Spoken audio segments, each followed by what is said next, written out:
Most people don't realize it that buying a wrong condo can cost you thousands of dollars, not just upfront, but every single year you own it.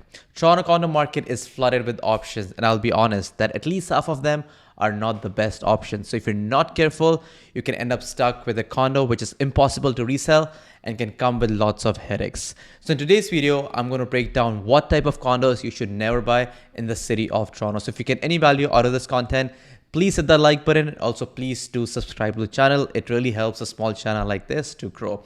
And if you got any questions about real estate, you can book a call with us by clicking on the first link mentioned in the description below. All right, so the first type of condo I would avoid is a condo with a bad floor plan. So it sounds pretty obvious, but there are a few deceiving floor plans which might trick you. So here's the example of a bad floor plan of a 2-bedroom condo. So first is the third red flag for this type of condo or floor plan is long hallway. You can see there's such a long hallway, so not the best. This is basically a dead space. You're paying for the dead space, so I would avoid this this kind of hallway or floor plan. Second red flag in this type of condo is curvature. You can see there's so much angle to it, so again it's a wasted space. You cannot use the condo in the most efficient manner, especially the living area. You cannot set that up in the most efficient way and the most where you'll have a best living experience, so I would avoid that. Third is the kitchen is against the wall. Again, if someone you are cooking enthusiast, you won't have a best cooking experience in this kind of kitchen. Also, when I show these type of condos or a condo with this type of kitchen, I see a lot of buyers tend to avoid that condo. So if you're looking for something as a good investment, so I would avoid a kitchen which is just against the wall. And third is second bathroom is far away from the second bedroom. Here you can see, so if someone who lives in the second bedroom and want to use the bathroom, they'll have to travel from here all the way to the other end of the condo and go to the bathroom, which is not the ideal. So I would avoid these things in a condo, in a floor plan. I'm going to show you another floor plan of a 2-bedroom condo which is not the best. That is, again, this first is they don't have they have a long hallway. Secondly, both the bedrooms are beside each other, so there's not much of privacy. So I would avoid something like this kind of a setup. Again, the kitchen against the wall. So this is again not the best floor plan in my opinion. Now I'm going to go ahead. I'm going to show you good floor plans for a 1-bedroom, 1+10, and a good example of floor plan for a 2-bedroom. So let's get right into that. So here's the good example of a 1-bedroom condo. Here you can see there's no wasted space right at the entrance. That's pretty good. Then you've got a peninsula style kitchen which is right over here. It's not a kitchen which is against the wall. Let me just show you an example of a peninsula style kitchen. So here we go. So these are the type of kitchen which we don't get often, but if you find one, I would really highly recommend to consider that type of condo, because these type of kitchens in a condo, a lot of people love that. So if down the line, if you want to resell this type of condo, you won't have problems selling it. So basically it's a good investment. And third is going to be a proper box. The layout should have a proper box. There's no angle to it, there's no curvature to it, so basically there's no wasted space. You can set this condo up in a most efficient manner. Here you can see it's a proper box in a living area. You can set up a TV here, living area, the couch here, and you've got a proper bedroom with a closet, and you've got a bathroom on the right side. So again, efficient layout in my opinion. Now let me show you a good example of a 1+10. So here on the screen you can see that's the entryway with the, again, peninsula style kitchen, and you've got a decent sized living area, and the den is also a decent size. It's not a nook, it is a proper den. And here, if you notice, the den has access to the bathroom, and from the bedroom side as well, you have access to the bathroom. That is good. So someone who comes to stay over and you can set up an air mattress, they can use the bathroom right over here. That's what I'm trying to say. Otherwise, it's a good workstation. And then over here, you can see the bedroom is decent. Again, a box. You've got a closet, his and hers, and you've got a bathroom over here, entry for the bathroom over here. So that's a good example for a 1+10. And now I'm going to show you a good example of a 2-bedroom. Again, a proper box. There's no wasted space.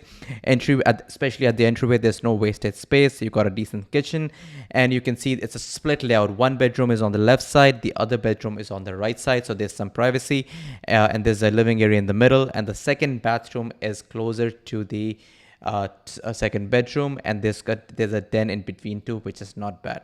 So these are the example of a good layouts in my opinion. So I would recommend to target these type of condos with these layouts as opposed to the ones which I showed you at the start of this video.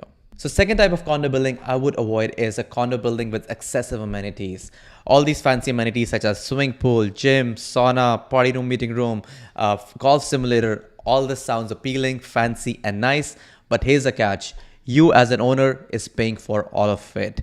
And more amenities means more staff, more maintenance, and if there's any repair work needed, you as an owner is paying for it. For example, there's a leak in the swimming pool, that's going to drive up your maintenance fees as well.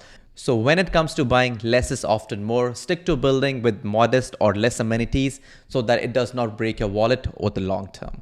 Or it's a third type of condo I would not buy is a condo with a higher maintenance fee. Sounds obvious, but I just want to share with you that what maintenance fee is reasonable and what maintenance fee is not reasonable, where I would walk away from a condo deal or I would not buy that type of condo. So in Toronto, typically the maintenance fees hovers from 75 cents to $1 per square foot, more on the higher end to be honest in these days. And just to show you an example, you can see this MLS listing where the size of this condo is about 699. That let's assume it's 650 square feet, just an example. But the maintenance fee is 874. The math is not mathing over here because the maintenance fee, the monthly maintenance fee is north of $1 per square foot. So that is a red flag. So I would stay away from this type of condo because you're gonna get stuck. It's very hard to resell these type of condo, especially this condo building is in a newer building, and still the maintenance fee is on the higher end. Sorry, I'm hiding the address because I just don't want to get into any legal implications. That's the reason. So that's what we're looking at. And so the key cost driver for maintenance fee is, as I mentioned before, amenities, that is pools, gyms, and rooftop patios, concierge. That is leads to higher maintenance fees. And second is financial health of the building. Basically, building has a reserve fund. If the reserve fund is low, you might have any unexpected fees hike or special assessment that could push your maintenance fees on the higher end.